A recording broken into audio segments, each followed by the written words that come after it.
Who are the 9 players most likely to have a big fantasy football drop-off in production in 2023?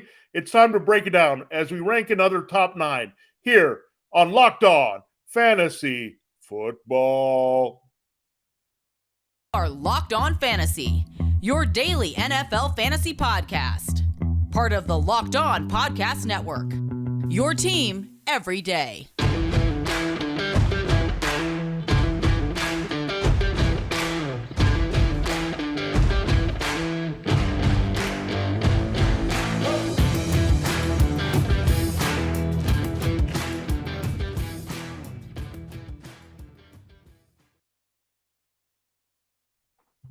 Greetings, everyone, and welcome to another edition of the Locked On Fantasy Football Podcast. As usual, I'm your host, Vinnie Iyer. When I'm not doing this, I'm writing about NFL and fantasy football for sportingnews.com. We're in the midst of the quiet part of the NFL offseason as we get ready for OTAs and minicamp. Then we'll have the league-wide break heading into training camp in the preseason. Then before you know it, fantasy football season will be here along with the NFL regular season for 2023. So it's time to have a little bit more fun here, breaking down our top 9 list. We're in a mode here of doing some lists for you. And we like 9 because it's one less than 10, but it's my favorite number. And it's nice here.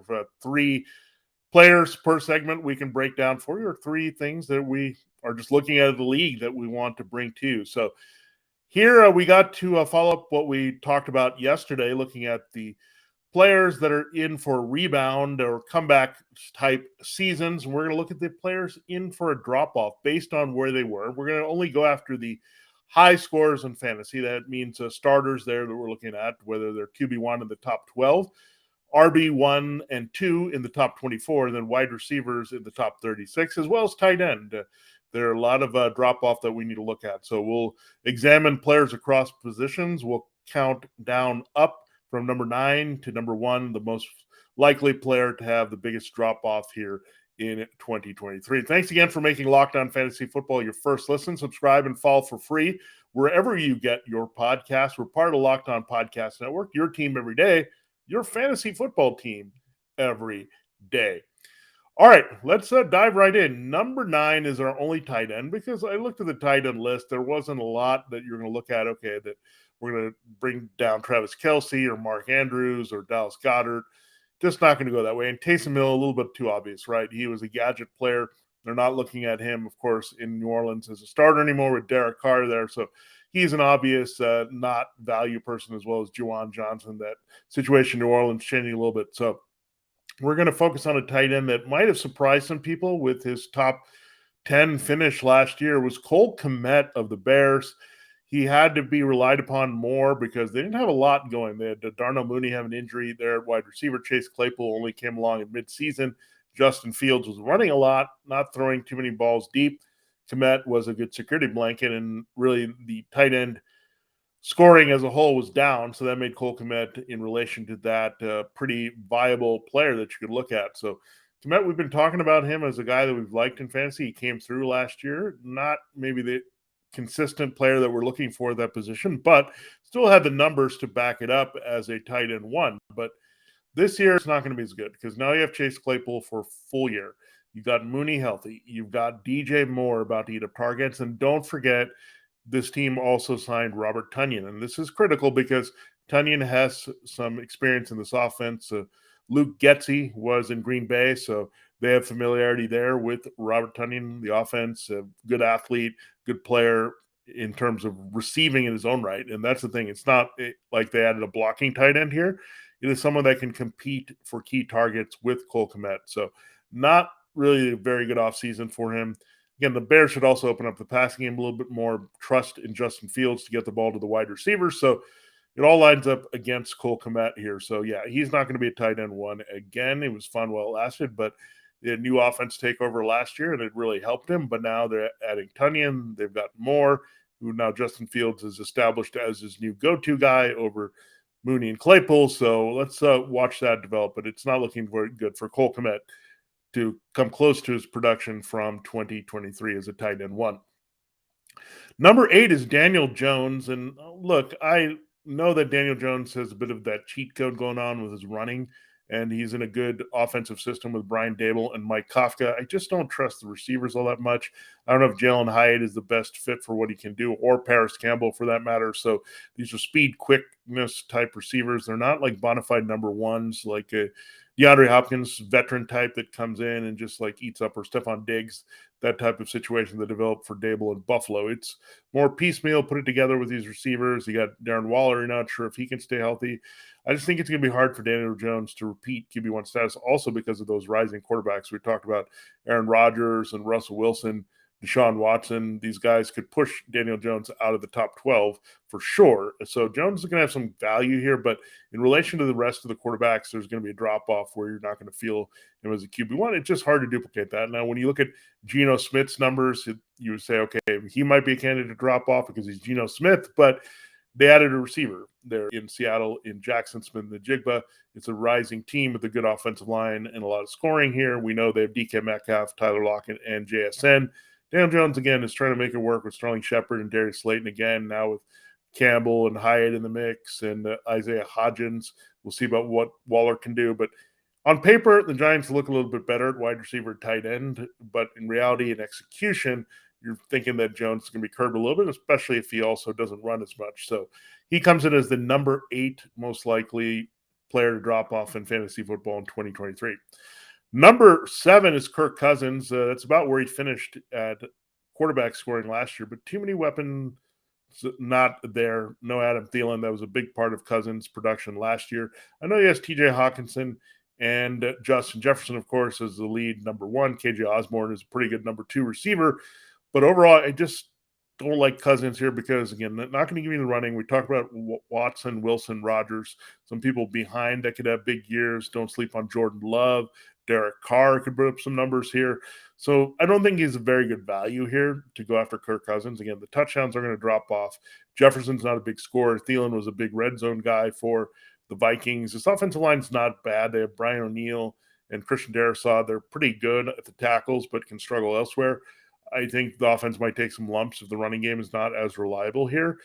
See what happens with Dalvin Cook if they cut or release him. So I think there's a natural drop-off for Cousins. I mean, Thielen meant so much for him all over the field. I think it's just a hard guy to replace overall in Minnesota. So, again, I see a natural drop-off again. This is more in relation to the rest of quarterbacks, not giving you that QB1 top 12 finish. I think you easily see that happening for Jones. And now Cousins, our number 7 drop-off player here in 2023. We got 6 more players to get through. We'll do that in our final 2 segments. There's some wide receivers to explore as well as running backs. So, yeah, we're going to go away from tight ends and quarterbacks. So that's about what you have there, and guys that will disappoint everyone else about in the right spot in those 2 positions. So we'll get to 3 wide receivers next, and then a couple running backs and another wide receiver in for big drop-off here in 2023. It is an exciting time of the year in the NBA, and it's no better time to get in on FanDuel because the NBA action is getting close to the end here. Yeah, the Denver Nuggets, congratulations to them. They are in the NBA Finals. They're waiting for the Miami Heat to finish off the Boston Celtics, so that should be a great series, Denver and Miami, if we get that, or even if we get some miracle comeback there in Boston and Denver, that'll be a good series as well to check out with the action. So make a fast break right now to FanDuel, and they're going to take care of you really nicely here because right now new customers are getting a no sweat first bet up to $1,000. That's $1,000 back in bonus bets if your first bet doesn't win. It's really great to play on FanDuel. It's very easy. I've been looking at it more during the NBA playoffs. They have great promotions every day tied to the games, parlays that you can play as well. Safe and secure. You can rely on the app that you get from FanDuel to be just that. So no hacking, nothing there that you're going to be worried about. You can rest assured you're betting your money in the right way. And you can also rest assured that you'll get paid instantly with FanDuel as well. You'll see the money right there deposited to your account and ready to go for more action. There's no better place to bet all the playoff action, whether it's NBA or NHL, than America's number 1 sportsbook. We're also waiting for the NFL season. There's some futures that you can check out as well, win totals, some week 1 lines you can also look at. So all you have to do is visit FanDuel.com/lockedon and get a no sweat first bet up to $1,000.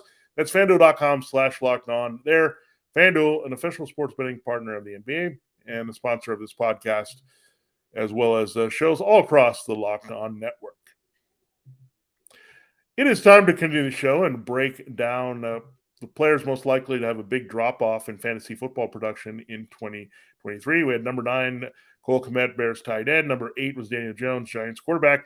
Number 7 was Kirk Cousins, Vikings quarterback. We're up to number 6.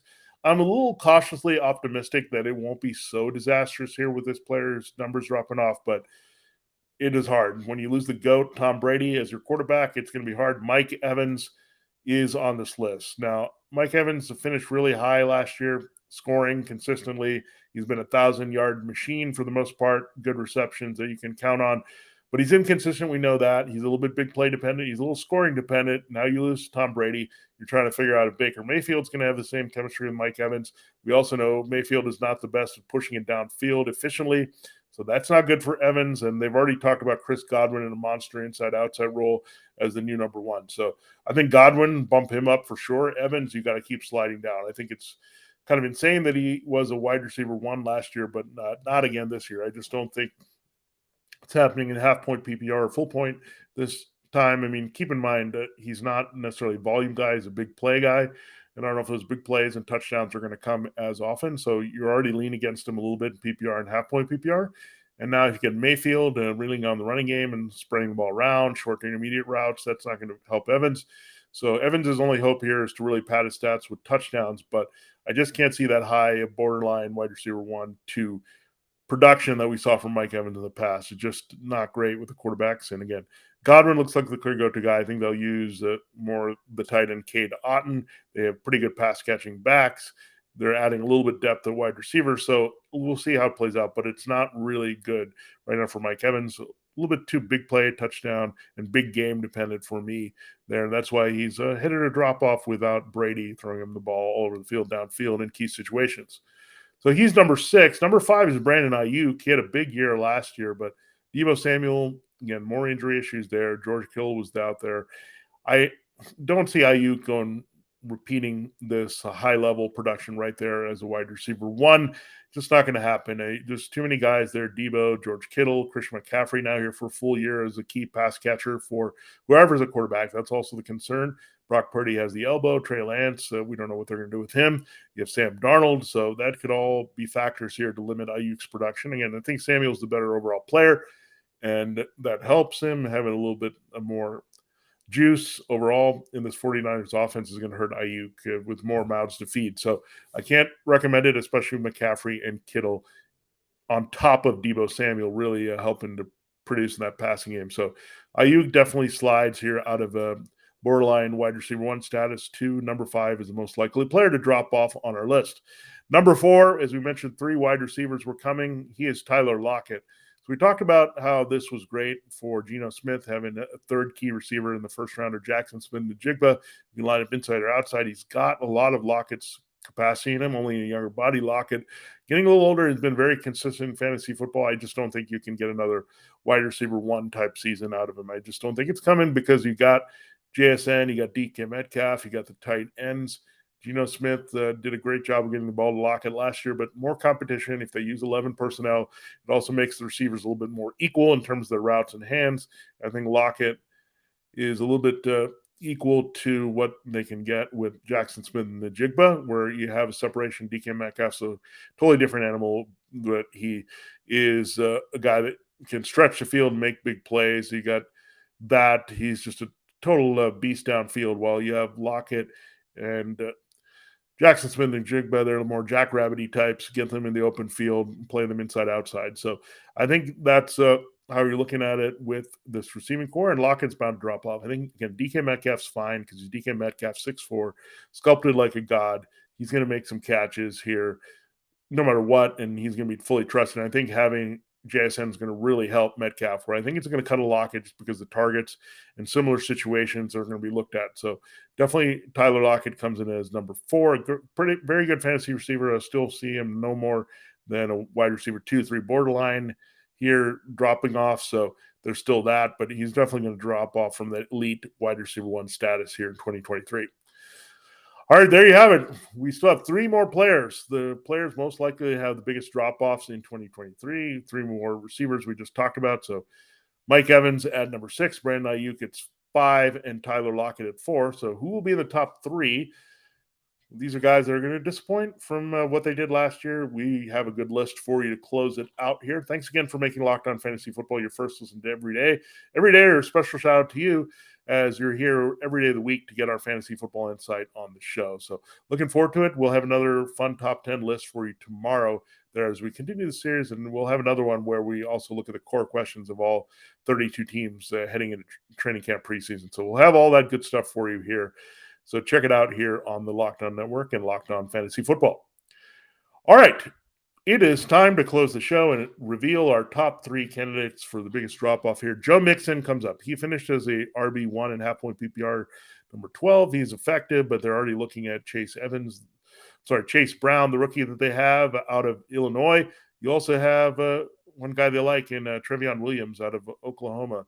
So there's some options there, even without Samaje Perine, that are looking at with Mixon here. So interesting. They might be tired with him on the field there in Cincinnati. Off the field, he's been a little bit tough to deal with. They're near the line. He's getting older with the wear and tear. I think he's due for a drop off. The attrition, the durability is going to let it drop off here this season, on top of maybe the role as well. So Joe Mixon comes in there at number 3 as a potential drop-off player. Look, he finished right in the top 12 last year as an RB1, but we know he doesn't have that momentum this year at all. So he might surprise us in the end. They might say, okay, we don't have a lot here in Williams or Brown yet. We want to trust the veteran with Joe Burrow, but Mixon's got to show a little bit more better production than that, and we'll see how it plays out for him. But right now, Mixon slowly being phased out of what the Bengals want to do. They just can't afford him. They've already paid him. He's a little bit older as well, getting the mileage and slowing down. So not really good overall for Joe Mixon. At number 3, most likely fantasy player for drop-off in 2023. Number 2, Christian Kirk of the Jaguars at wide receiver. Why? Well, Calvin Ridley's in the mix, and Ridley is the number 1. Christian Kirk is more complimentary number 2. He'll go back in that role with Zay Jones. And Evan Ingram is also someone he's fighting targets with. They looked at a tight end in the draft as well. So not great for Christian Kirk. More people to compete with targets, not a lot of vacated targets there. You lose Marvin Jones, but you know that Calvin Ridley is going to do plenty of that with his presence there. So we'll watch the Calvin Ridley, Trevor Lawrence chemistry session here. We know Lawrence and Kirk had pretty good chemistry. But Kirk slides down as number 2. He's simply not going to see the volume of targets he saw last year, just going to spread it around. And again, Ridley is very intriguing for sure, coming back and having a year off, having those fresh legs to be special here, moving on from Atlanta to Jacksonville. I really like that potential. So Christian Kirk, don't go after him as a wide receiver 1 this year. It's not going to happen with the duplication. And finally, this is one player you're definitely not going to go after as an RB1. It's Jamaal Williams. He actually leaves the Lions, where he was a double-digit scoring machine last year. That's how he got into the half-point PPR top tier of scoring among running backs there. But now you're worried because it's a situation where you have Kendre Miller, who's a little bit redundant with Williams, a young power back out of TCU. You got Alvin Kamara, some depth in the Saints backfield. And you look at Derek Carr. He can facilitate touchdowns, but sometimes they're limited by the running back. So I think you'll see more TDs through the air here. Jamaal Williams, again, that is touchdown regression as its finest here, the poster boy for that. You're not going to have all those little pop-in short touchdowns in New Orleans. Simply not going to happen with Miller there in the mix because they're high in Miller. Kamara is also a decent red zone runner, even though he's known for catching the ball and finishing drives that way. He's very good at also punching in the short ones. So we saw that record-breaking performance of 60s a few years ago against the Vikings. So not a very good landing spot in reality for Jamaal Williams, and not really good ranking for him in fantasy football here. So don't go chasing the box scores and numbers from last year. This is a good lesson to be learned there. And Williams is case in point here. You know you're not going to get that type of season from him again with his new team in New Orleans. So there you have it. There's a breakdown of the top 9 likeliest players to come back down to earth here in terms of their fantasy football scoring in 2023.